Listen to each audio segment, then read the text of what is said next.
আমরা ইএমএফ মেথডটাতে দেখছিলাম যে আমরা ইএমএফ মেথডটাকে বলতেছিলাম হচ্ছে পেসিমিস্ট মেথড। সো তার মানে হচ্ছে সে আসলে রেগুলেশনটা যা তার থেকে বেশি দেখায়। Which is not good for manufacturer. Manufacturer সবসময় চেষ্টা করবে হচ্ছে রেগুলেশনটা কম হয় সেটা দেখানোর জন্য। আসলে রেগুলেশন হওয়ার মেইন আম কারণ বা উম বা যদি আমি ইএমএফ মেথডের কথা বলি, তাহলে সেটা হচ্ছে যে আমার যে আম অল্টারনেটর যেটা সেটার যে রেজিস্ট্যান্সটা অথবা তার যে লিকেজ রিঅ্যাক্ট্যান্সটা সেগুলা। সো এগুলো যদি বেশি হয় তাহলে আমার রেগুলেশনটা এখানে ড্রপ হবে। আমার রেগুলেশনটা অর্থাৎ V এবং আমার E0 এর মধ্যে ডিফারেন্সটা বেশি হবে। সো আমি যখনই বলতেছি রেগুলেশন ভালো, খারাপ, বেশি রেগুলেশন তখন আমি আসলে ম্যানুফ্যাকচারারকে বলছি যে তোমার রেজিস্ট্যান্স বেশি, তুমি চিকন তার দিছো অথবা তুমি তোমার এক্সেলটা লিকেজ রিঅ্যাক্ট্যান্সটা অনেক বেশি হচ্ছে। So manufacturer is not happy about that. Um manufacturer তো যখন ইন্সপেক্ট করছে বিষয়টাতে তখন ২-১ টা জিনিস obvious ছিল। সেটা হচ্ছে আমরা যখন ইএমএফ মেথডে মাপছিলাম তখন আমরা বলছিলাম যে আমার উম শর্ট সার্কিট অবস্থায় আমার যে ভোল্টেজটা তৈরি হয় শর্ট সার্কিট অবস্থায় অর্থাৎ শর্ট সার্কিটের জন্য আমি যে কারেন্টটা দিয়েছি, রাইট? রেটেড কারেন্ট ফ্লো করানোর জন্য ফিল্ড কারেন্ট যেটা দিয়েছি, সেই ফিল্ড কারেন্ট অর্থাৎ আর্মেচারের রেটেড কারেন্ট ফ্লো করানোর জন্য আমি যে ফিল্ড কারেন্টটা দিয়েছি, সেই সেম ফিল্ড কারেন্টে আমি যদি ওপেন সার্কিটটাতে দেখি যে ভোল্টেজটা জেনারেট হচ্ছিল, তার মানে হচ্ছে আমি যখন শর্ট করে দিচ্ছি তখন সেম ভোল্টেজটা জেনারেট হবে এবং সেই ভোল্টেজটা যেহেতু এখানে ভোল্টেজ 0, সেই পুরো ভোল্টেজটা আসলে এখানে ড্রপ হবে। এটা হচ্ছে আমার ইএমএফ মেথডের যে প্রসেসটা সেটা। কিন্তু ম্যানুফ্যাকচারার বলছে ওয়েট। আমি যখন ওপেন সার্কিটে আইএফ দিচ্ছি, তখন আমার ওসিসি জেনারেট হচ্ছে, ঠিক আছে। আমার এখানে যে ভোল্টেজটা হচ্ছে সেটা এটার সমান, ঠিক আছে। কিন্তু আমি যখন শর্ট করছি তখন এই ভোল্টেজটা পুরোটা আসলে এখানে ড্রপ হচ্ছে না। তখন আর্মেচার রিঅ্যাকশন কিন্তু আসছে। অর্থাৎ আমি যখন ওপেন সার্কিট বলছি, ওপেন সার্কিটে আমার শুধুমাত্র আমার যেহেতু স্টেটরে কোনো কারেন্ট নাই, আমার ওপেন সার্কিটে শুধুমাত্র রোটরের যে ফিল্ডটা সেটা আছে। কিন্তু আমি যখন শর্ট সার্কিট মেজার করছি, তখন সেইম আইএফ এর জন্য আমার এখানকার টোটাল ফিল্ডটা কিন্তু কমে যাবে। কারণ সেখানে আর্মেচার রিঅ্যাকশনের কারণে আ আরো কিছু ফ্লাক্সের আম আবির্ভাব ঘটবে, রাইট? এই ফ্লাক্সগুলো ডিপেন্ডিং অন লোড আ সেটা অ্যাসিস্ট অথবা ম্যাগনেটাইজ অথবা ডিম্যাগনেটাইজ করবে। তো ম্যানুফ্যাকচারার বলছে আমরা তো সেটাকে আসলে টেক কেয়ার করি নাই। যদি সেটাকে আসলে টেক কেয়ার করতাম, আমি যদি এ আমি যদি আমি যদি একটু অর্গানাইজ করতাম, আমি যদি সো আমার ইএমএফ মেথড আমরা এক্সেটাকে ধরিই নাই। কিন্তু আমি যদি এক্সেটাকে ধরি, ম্যানুফ্যাকচারার বলছে ঠিক আছে তুমি এটাকে এভাবে কনসিডার করো যে আমি আর্মেচার রিঅ্যাকশনের এটা আগে আনলাম। RA এবং XL গুলো এখানে আছে লিকেজ রিঅ্যাকট্যান্স এবং রেজিস্ট্যান্স।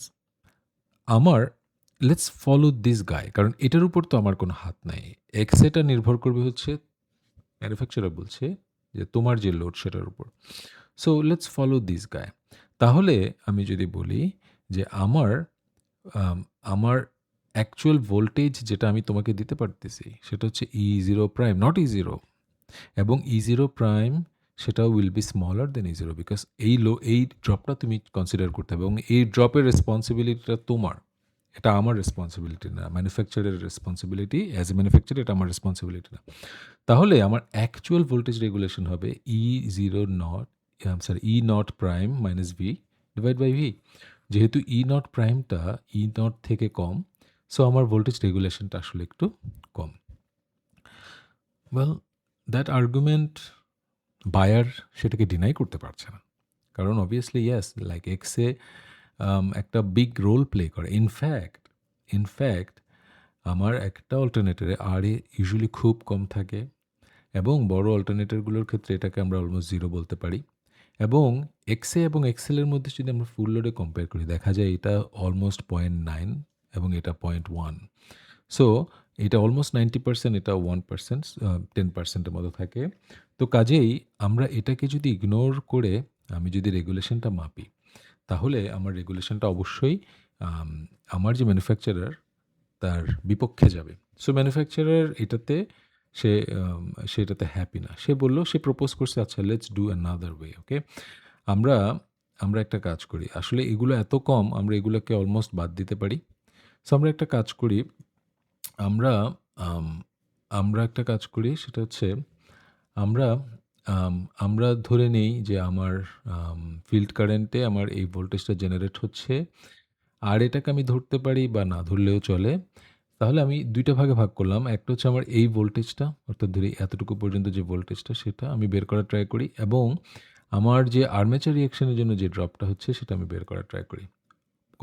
অন দ্য কন্ট্রারি আমরা আসলে যেটা চেষ্টা করব সেটা হচ্ছে আমি দেখি যে, যে কারেন্টের জন্য আমার আসলে এতটুকু ভোল্টেজ জেনারেট হচ্ছে বা আমি যদি RA সহ ধরি, আমার এতটুকু ভোল্টেজ যদি জেনারেট হয় সেটা আমি বের করি বা এটার জন্য যে কারেন্টটা ফ্লো করে সেটা বের করি। বাট এক্সাক্টলি আমরা যেটা করি সেটা হচ্ছে আসলে যে এমএমএফটা ক্রিয়েট হচ্ছে অর্থাৎ যে ম্যাগনেটোমোটিভ ফোর্স যে ফ্লাক্সটা ক্রিয়েট হচ্ছে সেটার সোর্সটাকে আমি ট্র্যাক করি। তো তখন সে কি করল? সে বলল যে ঠিক আছে আমি যদি এটাকে আমার ফেজর ডায়াগ্রাম দিয়ে দেখাই যে আমি আমার এইটুকের জন্য অর্থাৎ এখান থেকে এতটুকু, এইটুকের জন্য যে ভোল্টেজটা সেটা হচ্ছে আমার এই ও এতটুকু রাইট? এখান থেকে এতটুকু বা আর একে আমি যদি না কনসিডার করতাম তাহলে এতটুকু ধরলেও হতো। এবং আমি আমার এক্সএটাকে আমি কনসিডার করি বা এখান থেকে আমরা যেহেতু আরে ধরছি তাহলে আমি এটাকে কনসিডার করলাম।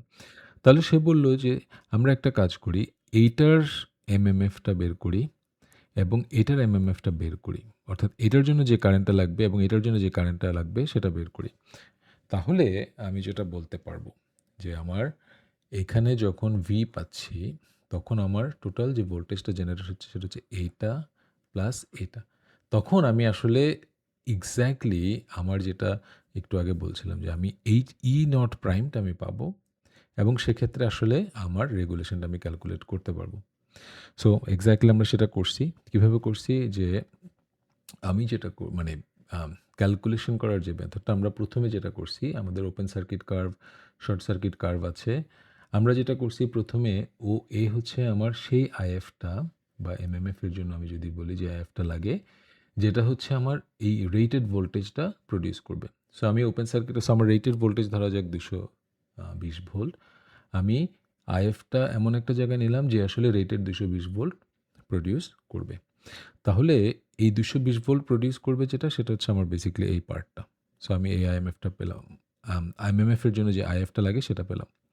এরপর আমি দেখব হচ্ছে এইটার জন্য আমার কতটুকু লাগছে যেটা আসলে আর্মেচার রিঅ্যাকশন এর জন্য। সো আমি যেটা করব সেটা হচ্ছে আসলে আমার রেটেড কারেন্ট যেটা অর্থাৎ আমার অল্টারনেটরের হাইয়েস্ট যে কারেন্ট আসে সাপোর্ট করে সেই কারেন্টটার জন্য আমি একটা কাজ করি। সেই কারেন্টটাকে ফ্লো করানোর জন্য শর্ট সার্কিট অবস্থায় সেই রেটেড কারেন্ট হচ্ছে এইটা। ফ্লো করানোর জন্য তার কতটুকু আমার কারেন্ট লাগছে বা IF লাগছে বা MMF লাগছে সেটা ক্যালকুলেট করলাম। তাহলে আমি ২ টা জিনিস পাচ্ছি। একটা হচ্ছে আমার এইটা জেনারেট করার জন্য আমার কতটুকু IF লাগছে, আরেকটা হচ্ছে এটাকে কভার করার জন্য আমার কতটুকু IF লাগছে। সো একটা হচ্ছে এইটা, আরেকটা হচ্ছে এটা।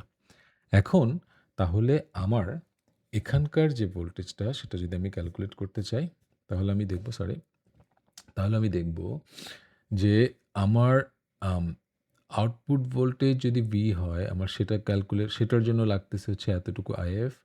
আমার এই IF টুকু আসলে লাগতেছে হচ্ছে আমার যে আর্মেচার রিঅ্যাকশন সেটাকে অ্যাকচুয়ালি আমি যখন আম এই ক্ষেত্রে আমি যখন এই দুটোকে সাম করব যে এই কারেন্টটা এবং এই কারেন্টটা we have to factor in the phi as well অর্থাৎ আমার যে পাওয়ার ফ্যাক্টরটা সেটা। পাওয়ার ফ্যাক্টরটা কেন করতে হবে? কারণ আমি আসলে এখানে কিন্তু এড করছি এমএমএফ গুলো। অর্থাৎ আমার যে আম এখানে যে ফ্লাক্স গুলো আছে সেগুলো। এবং আমরা যখন আর্মেচার রিঅ্যাকশনটা দেখেছি তখন আমরা দেখেছি যে এই ফ্লাক্স দুটো কিন্তু আসলে ভেক্টরিক্যালি এড হয়। এটা আম আম যখন ইউনিটি পাওয়ার ফ্যাক্টর থাকে সেটা একরকম হবে। যখন রিঅ্যাকটিভ পাওয়ারটা আম আ যখন ক্যাপাসিটিভ হবে তখন একরকম হবে, ইন্ডাকটিভ হবে তখন একরকম হবে। আমরা দেখেছি ইউনিটি পাওয়ার ফ্যাক্টরের ক্ষেত্রে এটা শুধুমাত্র ক্রস ম্যাগনেটাইজিং হয়।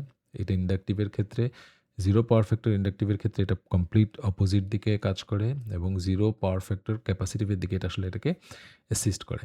তো আমরা ওইটাকে যদি না নেই, আমরা আসলে অ্যাকচুয়াল আমার যে এমএমএফ এর উপর যে ইফেক্টটা সেটা পাচ্ছি না। সো আমি এখানে এইটা এবং OB সমান আমি AB নিলাম। আমার টোটালটা আমি ভেক্টরিক্যালি সাম করলাম এবং সেই কারেন্টটা যতটুকু কারেন্ট লাগে সেটার ম্যাগনিটিউড নিলাম।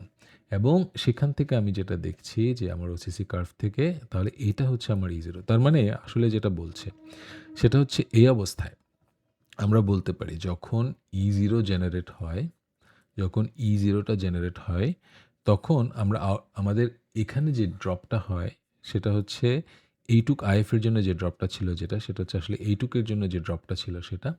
এবং আমি আউটপুটে পাচ্ছি V টা, অর্থাৎ আউটপুটে পাচ্ছি আমি V টা। তাহলে আমি ফর দিস কেস আমি আমার আর্মেচার রিঅ্যাকশনটাকে কনসিডার করে আমি আমার ভোল্টেজ রেগুলেশনটা মাপতে পারছি। সো এক্ষেত্রে হচ্ছে কি আমার E0 থেকে আমি V বাদ দিলে আমার ডিভাইড বাই V হচ্ছে আমার regulation considering the armature reaction. খেয়াল করতে হবে এখানে, এখানে ম্যানুফ্যাকচারার বুদ্ধি করে সে কি করেছে? সে এক্সেল এবং আর এ বাদ দিয়ে দিয়েছে। বাট অ্যাকচুয়াল রিয়াল লাইফে এক্সেল এবং আর এ কিন্তু স্টিল থাকে। সো এটা optimistic but it is not absolutely perfect. This is MMF মেথডটা আসলে ফেভার করছে ম্যানুফ্যাকচারারকে। ইএমএফ মেথডটা ফেভার করছিল হচ্ছে বায়ারকে। So um this is more close to the actual regulation যেটা সেটা। সো আমাকে যদি ২ টা মেথডের মধ্যে চুজ করতে হয়, MMF will probably give you better result. But this is not perfect. আমরা পারফেক্ট মেজারমেন্টের জন্য আমাদেরকে পরবর্তী যে মেথডটা, পটিয়ার যে মেথডটা সেটাতে আমাদের যেতে হবে। এখানে একটা ইন্টারেস্টিং জিনিস বিকজ অফ দিস দ্বন্দ্ব বিটুইন ম্যানুফ্যাকচারার এবং আম আম আম বায়ারের মধ্যে একটা জিনিস ইম্পোর্টেন্ট যেটা খেয়াল রাখতে পারি আমরা, সেটা হচ্ছে যে আমার যে আর্মেচার রিঅ্যাকশন এই যে এখানে যে ড্রপটা হচ্ছে, এই ড্রপটা বেশি হবে অর্থাৎ রেগুলেশনটা বেশি হবে যখন আমার লোডগুলো ইন্ডাকটিভ হবে, আমার কারেন্টটা ল্যাগিং হবে। এখন সো তার মানে হচ্ছে আমি যদি পাওয়ার প্রোডিউসার হই, সো আমি অ্যাজ এ বায়ার আমি ম্যানুফ্যাকচারের কাছ থেকে অল্টারনেটর নিবো। আমি অল্টারনেটর কেন নিবো? কারণ আমি পাওয়ার প্রোডিউস করতে চাই। সো আমি যদি আমার যে লোডগুলো লাগাচ্ছি আমার অল্টারনেটরের সাথে, সেই লোডগুলো যদি রিঅ্যাক্টিভ হয়, আমার কারেন্টটা হবে ল্যাগিং। আমার কারেন্ট যত বেশি ল্যাগিং হবে, আমার ভোল্টেজ ড্রপটা অর্থাৎ ভোল্টেজ রেগুলেশনটা তত বেশি হবে। অর্থাৎ আমি যদি আমার অল্টারনেটরের সাথে বেশি মোটর লাগাই, বেশি ইন্ডাকটিভ লোড লাগাই, তাহলে আমার ভোল্টেজ রেগুলেশনটা বেশি হবে। আমাদের ম্যাক্সিমাম আমরা যে জিনিসগুলো ব্যবহার করি অ্যাপ্লায়েন্সেস গুলো, আমাদের লাইট, আমাদের ফ্যান, লাইট, মোটর, পাম্প সবগুলোই কিন্তু আসলে ইন্ডাকটিভ লোড দেয়। তার মানে এগুলো ল্যাগিং পাওয়ার ফ্যাক্টর করে। বাট আমি যদি উল্টো দিক থেকে চিন্তা করি, আমি যদি পাওয়ার প্রোভাইডার হই, লেটস সে আমি পিডিবি, আমার এই কারেন্টটা ল্যাগিং হওয়া মানেই হচ্ছে আমার আসলে ভোল্টেজ রেগুলেশন বেশি হওয়া, আমার ভোল্টেজ ড্রপ হওয়া। আমার আউটপুট টার্মিনাল ভোল্টেজ ড্রপ হলে অ্যাজ এ পিডিবি আমার অনেকগুলো লস আছে। ১ নাম্বার হচ্ছে আমার পাওয়ার কোয়ালিটি লস। আমার আম আমার আমার যারা গ্রাহক তারা দেখবে যে আমার ভোল্টেজটা উঠানামা করছে। সেটা লাইক করবে না। মোর ইম্পোর্টেন্টলি পিডিবির ভোল্টেজ যদি ড্রপ করে, আমরা জানি পিডিবি যখন আমাদেরকে বিল করে তখন সে পাওয়ার অনুযায়ী বিল করে। সেটা হচ্ছে P equals to VI। ওর যদি P equals to VIS, ওর যদি V টা ড্রপ করে রেগুলেশনের কারণে, তাহলে ওর কিন্তু টোটাল পাওয়ার বিলটা কমে যায়। সো পিডিবি কিন্তু আসলে বিল কম পাচ্ছে। সো এটা ওর জন্য লস। সো পিডিবি রেকমেন্ড করে না যে তোমার যে লোডগুলো, একটা ইন্ডাস্ট্রি তার যে লোডগুলো দিচ্ছে সেগুলো এই ধরনের রিঅ্যাক্টিভ পাওয়ার, ল্যাগিং রিঅ্যাক্টিভ পাওয়ার থাকুক। এজন্য PDB in fact lagging power factor যদি থাকে, পিডিবি তাকে চার্জ করে এবং তাকে রেকমেন্ড করে যে তুমি পাওয়ার ফ্যাক্টর কারেকশন করো। এবং পাওয়ার ফ্যাক্টর কারেকশনের জন্য সাধারণত ফ্যাক্টরিগুলো পিএফসি ইউনিট ব্যবহার করে, ক্যাপাসিটর ব্যাংক, এবং আমরা পরবর্তী দেখব যে সিঙ্ক্রোনাস মোটর ব্যবহার করে। So this is very important যে ভোল্টেজ রেগুলেশনের ক্ষেত্রে এই আর্মেচার রিঅ্যাকশনের যে ভূমিকা, সেই ভূমিকাটা যদি আমরা বুঝি, আমরা বুঝবো যে এটার পিছনে মেইন কারণ হচ্ছে আমাদের ইন্ডাকটিভ লোড বা আমাদের ল্যাগিং পাওয়ার যেটা সেটা, ল্যাগিং কারেন্ট যেটা সেটা। আমরা চাইবো না যে আমাদের কারেন্টটা বেশি ল্যাগিং হোক, আমরা চাইবো যে এটা যত ক্লোজ টু পাওয়ার ফ্যাক্টর 1 থাকে ততই বেটার। কারণ যদি কম থাকে, পাওয়ার ফ্যাক্টর যদি কমে যায়, তখন আমার আর্মেচার রিঅ্যাকশন বাড়ে। আর্মেচার রিঅ্যাকশন বাড়লে আমার পাওয়ার কোয়ালিটি বাড়ে। মোর ইম্পোর্টেন্টলি পিডিবি লুজ করে তার ইলেকট্রিক বিল যেটা সেটা। অ্যান্ড সেটা তার জন্য আসলে প্রেফারেবল না। সো অবভিয়াসলি সে সবসময় তার রেগুলেশনটা, বেটার রেগুলেশন অল্টারনেটর চাইবে। এবং অল্টারনেটরের রেগুলেশন বেটার হওয়াটা শুধুমাত্র ম্যানুফ্যাকচারের উপর নির্ভর করবে না। ম্যানুফ্যাকচারার শুধু এই জিনিসগুলো কন্ট্রোল করতে পারে। এটা নির্ভর করবে আর্মেচার রিঅ্যাকশনের উপর, এবং আর্মেচার রিঅ্যাকশন কন্ট্রোল করতে হবে পিডিবিকে থ্রু ওর যারা গ্রাহক আছে সেই গ্রাহকের লোডগুলো কন্ট্রোল করার মাধ্যমে। হোপফুলি এটা একটু আ ক্লিয়ার হয়েছে। Thank you.